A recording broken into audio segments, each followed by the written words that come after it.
안녕하세요. 함께 가는 인생보험의 송건영 팀장입니다.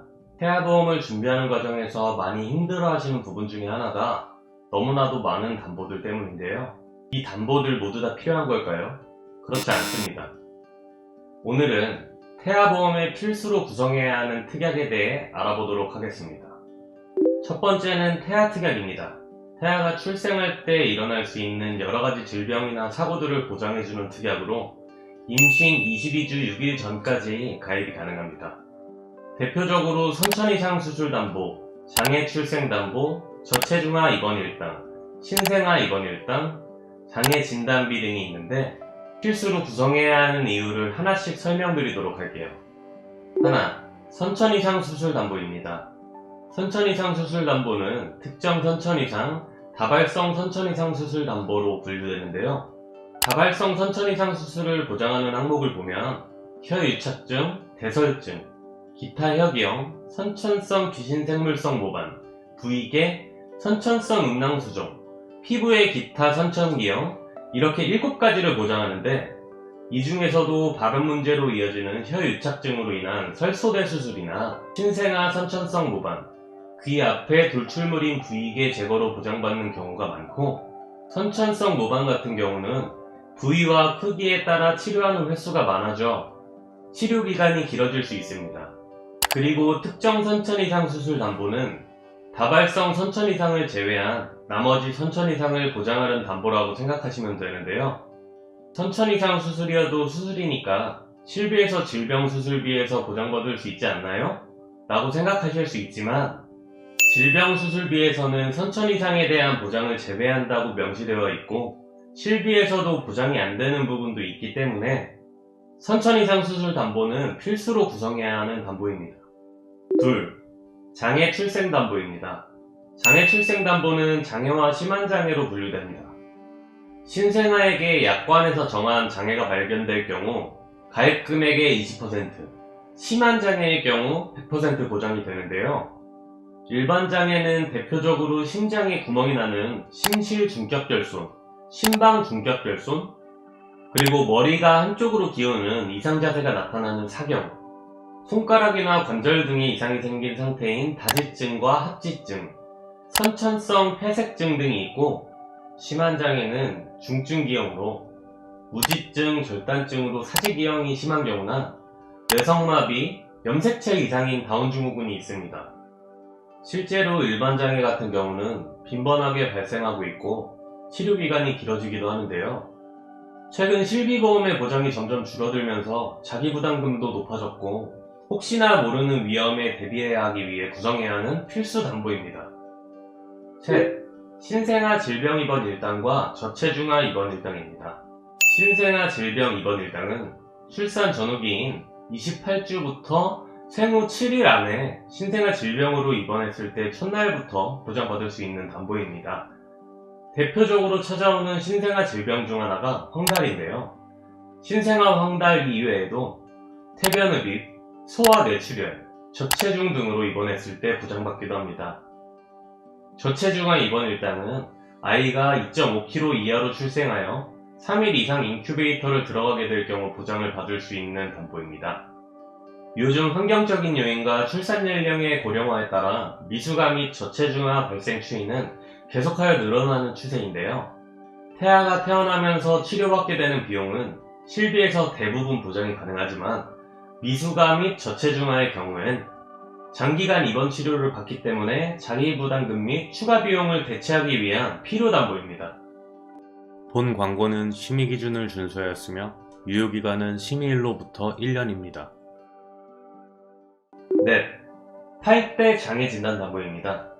장애는 신체적, 정신적 기능에 영구적 또는 반영구적으로 후유증이 발생한 상태로 여기에서 8대 장애란 장애인복지법에서 정하고 있는 지체장애, 뇌병변장애, 시각장애, 청각장애, 언어장애, 지적장애, 자폐성장애, 정신적 장애 8가지를 말합니다.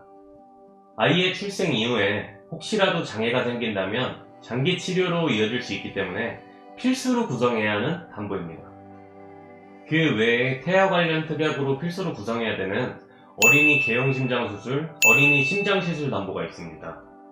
개용수를 동반한 심장수술을 할 경우는 여러가지 이유가 있겠지만 선천성 심장기형 중에서도 가장 흔한 질환인 심장 중격결손으로 인해 수술하는 경우가 많은데요. 심장에 구멍이 생긴 심장 중격결손은 아이가 자라면서 자연히 다치기도 하지만 결손이 클 경우에는 수술로 닫아줘야 합니다. 이때 개용수술과 심장시술을 같이 동반하는 경우가 많기 때문에 어린이 개용심장수술과 어린이 심장시술 담보를 같이 구성해야 됩니다. 심장과 관련된 선천적인 위험을 대비하기 위해 구성해야 될 필수 담보입니다. 두 번째, 질병후유장애 담보입니다. 질병후유장애란 질병에 의하여 신체적 기능이나 구조에 영구적 또는 반영구적으로 후유증이 발생해 후유장애가 남았다면 후유장애율 3% 이상부터 가입금액과 장애지급률에 비례해서 보장받을 수 있는 담보입니다. 진단비처럼 최초 1회만 보장받고 소멸되는 게 아니라 장애를 남긴 각각의 부위별로 반복 보장받을 수 있는데요. 선천적인 뇌질환이나 다운증후군, 뇌성마비 등 선천 이상에 대한 보장을 받을 수 있습니다. 태아보험의 기본이자 없어서는 안 될 필수 담보입니다. 세 번째, 3대 진단비입니다. 3대 진단비는 암, 뇌혈관, 심혈관 3가지 담보를 말하는데요. 성인보험과 마찬가지로 태아보험에서도 3대 진단비는 중요합니다. 다음에 올라올 영상에서 자세히 설명하겠지만 암 진단비는 신생아나 영유아 때에는 일반 성인에게서 많이 발생하는 위암, 대장암, 간암 이러한 암들에 대해서는 비교적 위험도가 낮다고 볼 수 있지만 소아암, 소아백혈병에 대한 위험성을 무시할 수 없는데요. 소아암의 경우 치료기간도 길고 치료비 또한 많이 들어가기 때문에 필수로 구성해야 하며 보장하는 금액을 넉넉하게 구성하시는 걸 권장합니다. 뇌혈관 진단비는 신생아 뇌출혈이나 소아 희귀질환의 일종인 모야모야병도 보장하는데요. 신생아 뇌출혈의 경우는 출산 과정에서 머리가 눌려 발생하거나 조기 출산으로 태아가 태어났을 때 뇌가 완전히 성숙되지 않아 뇌출혈이 발생하기도 합니다. 이 경우 가입 금액의 20%를 보장하기 때문에 필수로 구성해야 하는 담보입니다. 심혈관 진단비는 허혈성 심장 진단비와 심혈관 진단비로 나뉘어지는데요. 허혈성 심장 진단비는 협심증과 급성 심근경색을 보장하고 심혈관 진단비는 협심증과 급성 심근경색을 포함하면서 대표적으로 심부전, 부정맥, 심장염증까지도 보장되는 담보입니다. 소아기의 협심증, 심부전, 부정맥 등의 발병률은 극히 낮지만 드물게 나타나기도 하는데요. 발병 시작 연령이 계속 낮아지고 있기 때문에 미리 대비하여 준비해야 하는 필수 담보입니다. 네 번째, 진단비 특약으로 실제 청구력이 많은 화상 진단비와 골절 진단비가 있습니다. 화상 진단 담보는 말 그대로 신체에 화상이 발생했을 때 보장하는 담보인데요. 화상을 보장하는 진단 범위는 심재성 이도로 화상으로 진피층까지 손상된 화상을 말합니다. 보장받기 까다로운 것 같지만 소아나 어린이들은 피부 조직이 약하기 때문에 뜨거운 물에 데워도 심재성 이도로 진단받는 경우도 종종 있습니다. 골절 진단 담보는 뼈가 부러진 상태만 보장되는 게 아니라 실금이 가도 보장을 받을 수 있는 담보입니다. 아이들의 뼈는 성인과 다르게 매우 약하기 때문에 살짝 부딪혀도 실금이 가는 경우가 많은데요. 어린아이들은 주의력이 부족하고 안전의식이 약해 상해 위험도가 높은 만큼 필수로 구성해야 하는 담보입니다. 다섯 번째, 태아보험에서도 핵심 담보라고 할 수 있는 질병 입원 일당입니다.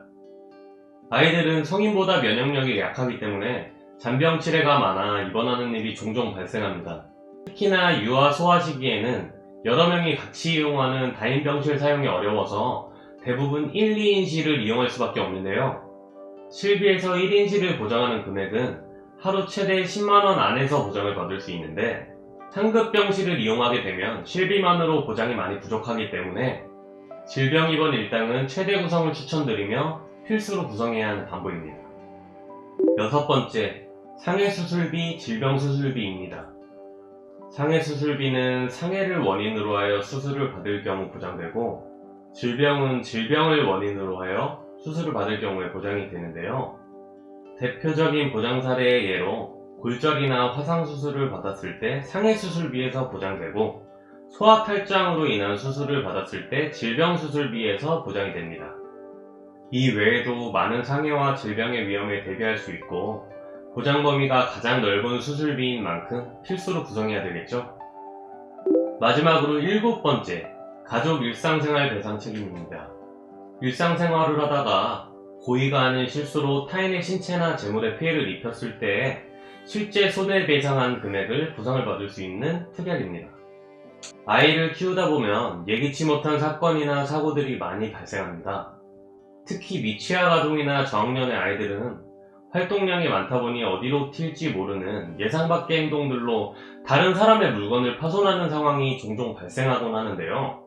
예를 들어 아이가 실수로 다른 사람의 외제차에 흠집을 낸다거나 친구 집에 놀러가서 장난을 치다가 TV를 파손했다면 손해를 배상해야 되는 금액이 상당히 클 수 있겠죠. 이러한 상황이 발생했을 때 가족 일상생활배상 책임이 있다면 이 특약에서 보상을 받을 수 있고, 청구가 많은 특약 중 하나이기 때문에 이 담보는 꼭 구성하시는 게 좋습니다.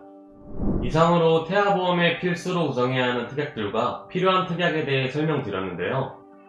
영상을 보시면서 궁금한 부분이 있으시다면 상단에 전화나 카톡으로 문의주세요. 더 자세하게 상담드리겠습니다. 함께 가는 인생보험의 송건영 팀장이었습니다. 감사합니다. 본 광고는 심의 기준을 준수하였으며 유효기간은 심의일로부터 1년입니다.